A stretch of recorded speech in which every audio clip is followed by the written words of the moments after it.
Welcome to channel SRT Telugu lectures. మనం ఈరోజు C programming languages వీడియోస్లో స్టోరేజ్ క్లాసెస్ గురించి డిస్కస్ చేద్దాము. మీకు కనుక వీడియో కానీ నచ్చినట్లయితే ప్లీజ్ ఈ ఛానల్ సబ్స్క్రైబ్ చేయడం అయితే మర్చిపోవద్దు.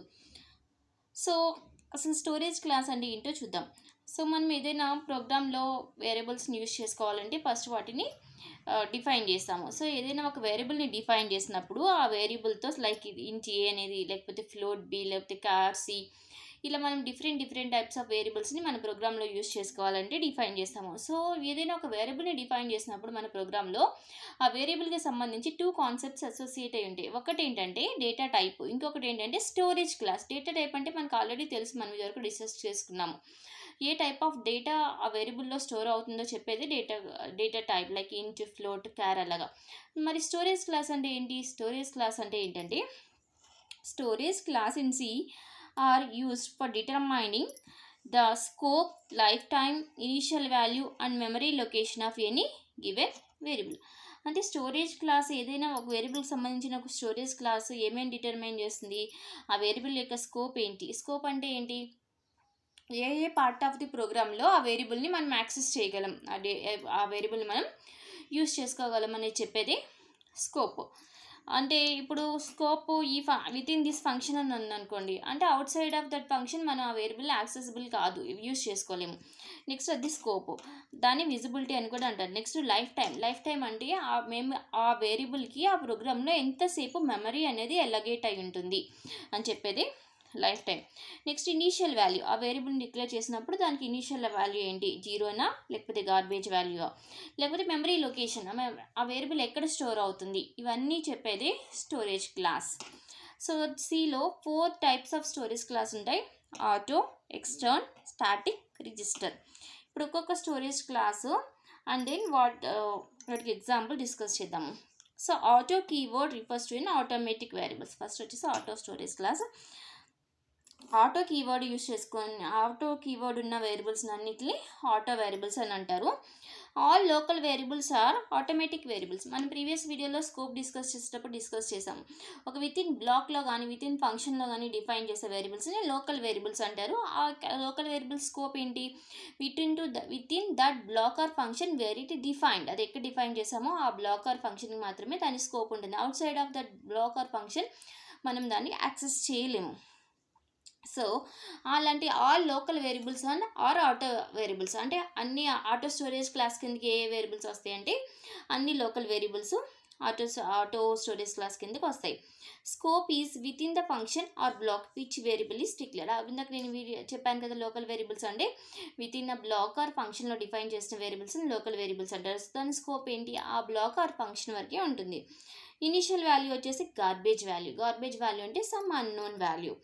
లైఫ్ టైం అంటే ఏంటి? లైఫ్ టైం ఎక్కడి వరకు ఉంటుంది? ఆటో స్టోరేజ్ క్లాస్లో డిఫైన్ చేసిన వేరియబుల్కి is till the end of the block in which it is defined. ఆ బ్లాక్లో ఏ బ్లాక్లో అయితే డిఫైన్ చేశారో దాని ఎండ్ వరకు లైఫ్ టైం ఉంటుంది. ఎగ్జాంపుల్స్ వచ్చేసి ఇంట్ ఏ, ఫ్లోట్ బి. ఈ ఆల్ ఆటోమేటికల్లీ ఇవి ఆటో కిందకు వస్తాయి. ఆర్ స్పెసిఫిక్గా మనం కూడా ఆటో కీవర్డ్ యూస్ చేసుకుని కూడా మనం డిఫైన్ చేసుకోవచ్చు. ఇది ఎగ్జాంపుల్. మెమరీ లొకేషన్ వచ్చేసి అదే స్టోరేజ్ లొకేషన్ వచ్చేటప్పటికి మెమరీలోనే. సెకండ్ స్టోరేజ్ క్లాస్ వచ్చేసి static. It is declared by using the keyword static. So scope of the variable is local to the block where it is defined. ఏ బ్లాక్లో define చేశారో scope ఆ block వరకు ఉంటుంది. And life time is till the whole program execution. ఆ program execution end అయ్యే వరకు lifetime ఉంటుంది స్టాటిక్ వేరియబుల్కి. ఇనీషియల్ వాల్యూ వచ్చేసి 0 అండ్ మెమరీ, ఆ స్టోరేజ్ లొకేషన్ వచ్చేసి మెమరీ. ఈ స్టాటిక్ వేరియబుల్స్ యొక్క స్పెషాలిటీ ఏంటంటే holds the value of a variable between multiple function calls. Different function calls జరిగినప్పుడు ఆ వేరియబుల్ వాల్యూని చేంజ్ చేయకుండా హోల్డ్ చేసి ఉంచుతుంది, ఆ ప్రీవియస్ వాల్యూని హోల్డ్ చేసి ఉంచుతుంది. అంటే మనకి ఫర్ ఎగ్జాంపుల్ ఇక్కడ చూడండి, ఎగ్జాంపుల్ చూస్తే మీకు ఈజీగా అర్థమవుతుంది. సో నేను మెయిన్ ఫంక్షన్లో ఏం రాసాము? సమ్ అని జస్ట్ కాల్ చేసాము అంతే. ఇప్పుడు ఈ సమ్కి డెఫినేషన్లో ఏముంది చూడండి, వేరియబుల్ని ఏని స్టాటిక్ అని డిక్లేర్ చేసాము. Static A equal to 2. తర్వాత ఏం చేసాము? ఏ ప్లస్ చేశాను, ప్రింట్ చేశాను. సో ఫస్ట్ ఇనీషియల్గా ఏ వాల్యూ 2 కాబట్టి ఇక్కడ ఫంక్షన్ కాల్ జరిగింది కాబట్టి ఫంక్షన్ కాల్ జరిగినప్పుడు ఈ డెఫినేషన్ ఎగ్జిక్యూట్ అవుతుంది. మనకు ఆల్రెడీ తెలుసు కాబట్టి నేను డైరెక్ట్ ఎక్స్ప్లెయిన్ చేస్తున్నాను. సో ఏ ప్లస్ ప్లస్ అయినప్పుడు ఏమవుతుంది, 3 అవుతుంది. 3 అని నేను ప్రింట్ చేసాం. ప్రింట్ చేసిన తర్వాత ప్రోగ్రామ్ ఎగ్జిక్యూషన్ మళ్ళీ ఎక్కడికి వెళ్ళిపోతుంది, ఫంక్షన్ డెఫినిషన్ అయిపోయిన తర్వాత అగైన్ ఫంక్షన్ కాల్ చేసిన నెక్స్ట్ స్టేట్మెంట్కి వెళ్తుంది. అక్కడ ఏముంది, మళ్ళీ సమ్ ఫంక్షనే కాలింగ్ ఉంది. మళ్ళీ సమ్ ఫంక్షన్ కాలింగ్ ఉంది, కానీ ఇక్కడ చూడండి స్టాటిక్ ఉంది కాబట్టి అగైన్ ఏ వాల్యూ ఇనిషియలైజ్ 2కి ఇనిషియలైజ్ అవ్వదు. ఏ వాల్యూ దేనికి అప్డేట్ అయింది, 3కి అప్డేట్ అయింది ఇందాక. సో ఆ 3 అనేది హోల్డ్ చేసి ఉంచుద్ది అనమాట. హోల్డ్ చేసి ఉంచి అగైన్ ఇప్పుడు ఏ ప్లస్ ప్లస్ చేస్తే 3 ప్లస్ ప్లస్ అయ్యి ఈ 4ని ప్రింట్ చేస్తుంది. అలా స్టాటిక్ వేరియబుల్ యొక్క యూజ్ అది. అలా కాకుండా ఇక్కడ స్టాటిక్ అని మనం డిఫైన్ చేయలేదు అనుకోండి, ఏమవుతుంది, ఇక్కడ స్టాటిక్ లేదు, ఏ ఈక్వల్ టు 2 ఉంటే అగైన్ ఎప్పుడైతే ఈ ఫంక్షన్ కాలింగ్ జరిగిందో, ఫంక్షన్ డెఫినిషన్ ఎగ్జిక్యూషన్ స్టార్ట్ అయినప్పుడు అగైన్ ప్రతిసారి ఇది 2తో ఇనిషియలైజ్ అవుతుంది. సో స్టాటిక్ యూజ్ చేయడం వల్ల మనకి ప్రీవియస్గా అప్డేట్ అయిన వాల్యూ హోల్డ్ చేసి పెట్టింది. అదే స్టాటిక్ వేరియబుల్ యొక్క యూజ్. ఎందుకంటే ఇది డైరెక్ట్గా మెమరీ లొకేషన్కి వెళ్ళి చేంజెస్ అక్కడ చేస్తుంది కాబట్టి వాల్యూని, ప్రీవియస్ వాల్యూని హోల్డ్ చేసి పెట్టింది అనమాట. అదే స్టాటిక్ వేరియబుల్ యొక్క use.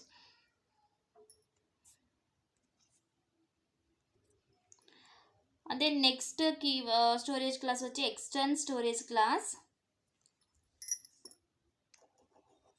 External storage class, external variables are declared by using the extern keyword. So external storage classలో వేరియబుల్స్ వచ్చేసి extern keyword యూజ్ చేసుకుని డిఫైన్ చేస్తాం. By default all global variables are external variables. So అన్ని global variables అంటే ఏంటి, outside of the any function or outside of the any block declare చేసే వేరియబుల్స్ని మనం గ్లోబల్ వేరియబుల్స్ అంటాం. So ఆ గ్లోబల్ వేరియబుల్ స్కోప్ ఏముంటుంది, whole program ఉంటుంది. హోల్ ప్రోగ్రాంలో ఏ ఫంక్షన్లోనైనా మనం యూజ్ చేసుకోవచ్చు. So scope is anywhere in the program. Initial value is 0. Life time is till the end of the execution of a program. And memory location storage వచ్చేసి memory. And external variables are use to access a variable define in another file. So ఒక ఫైల్లో define చేసిన వేరియబుల్ని ఇంకొక ఫైల్లో use చేసుకోవాలంటే అప్పుడు మనం ఎక్స్టర్న్ కీవర్డ్ యూజ్ చేసుకుని డిఫైన్ చేసుకోవచ్చు. ఫర్ ఎగ్జాంపుల్ ఇక్కడ చూడండి, ఫైల్ 1లో ఏంటి, ఏ ఈక్వల్ టు 7 ఉంది. దాన్ని ఫైల్ 2లో యూజ్ చేసుకోవాలంటే ఎక్స్టర్న్ కీవర్డ్ యూజ్ చేసుకుని మనం యూజ్ చేసుకున్నాం అనమాట. So this is the extern storage class. And final last storage class వచ్చేసి register storage class. Register keyword is used to declare the variables. And scope is within the function or block where it is defined. So ఆ scope ఎక్కడ ఉంటుంది, register storage class కింద define చేసిన variables కంటే అది ఏ బ్లాక్లో are ఫంక్షన్లో define చేసామో అక్కడ వరకు ఉంటుంది. Storage is in CPU registers. So ప్రీవియస్గా మనకి అన్ని auto variables, static variables, ఎక్స్టర్న్ variables అన్నిటికీ స్టోరేజ్ లొకేషన్ ఎక్కడుంది, మెమరీలో ఉంది. కానీ రిజిస్టర్ వేరియబుల్కి స్టోరేజ్ లొకేషన్ వచ్చేసి CPU రిజిస్టర్స్లో ఉంటుంది. సిమిలర్ టు ఇవి రిజిస్టర్ వేరియబుల్స్ మనకి కొన్ని ఆటో వేరియబుల్స్ లాగా ఉంటుంది అనమాట. ఎందుకు, ఆ స్కోప్ వచ్చేసి మనకి విత్ ఇన్ ద ఫంక్షన్ ఉంది కాబట్టి అందుకని. బట్ ఒక్క డిఫరెన్స్ వచ్చేసి మెమరీ లొకేషనే. రిమైనింగ్ అన్ని ప్రాపర్టీస్ కూడా మనకి ఆటో స్టోరేజ్ క్లాస్కి దగ్గరగా ఉంటాయి.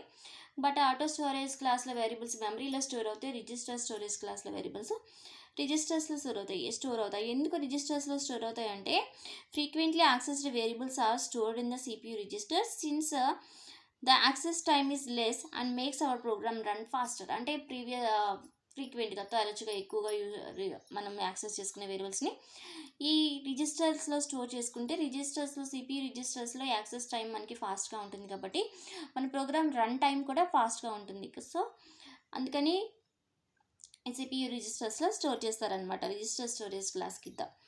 అండ్ ఇనిషియల్ వాల్యూ వచ్చేసి garbage value. Life time is till the end of the program. Example వచ్చేసి రిజిస్టర్ ఇంట్ I.